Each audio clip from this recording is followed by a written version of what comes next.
അവതാരം ചെയ്തൊരു വചനത്തിൻ്റെ അമലയാമംബികെ നന്മപൂർണേ.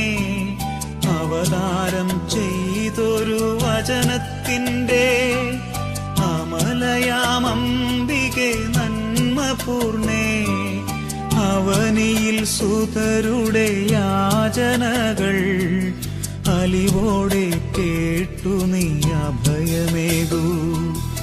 എത്രയും ദയയുള്ള മാതാവേ, നിൻ സങ്കേതം തേടി വരുന്നു ഞങ്ങൾ. നിൻ ചാരത്തോടിയണഞ്ഞവരെ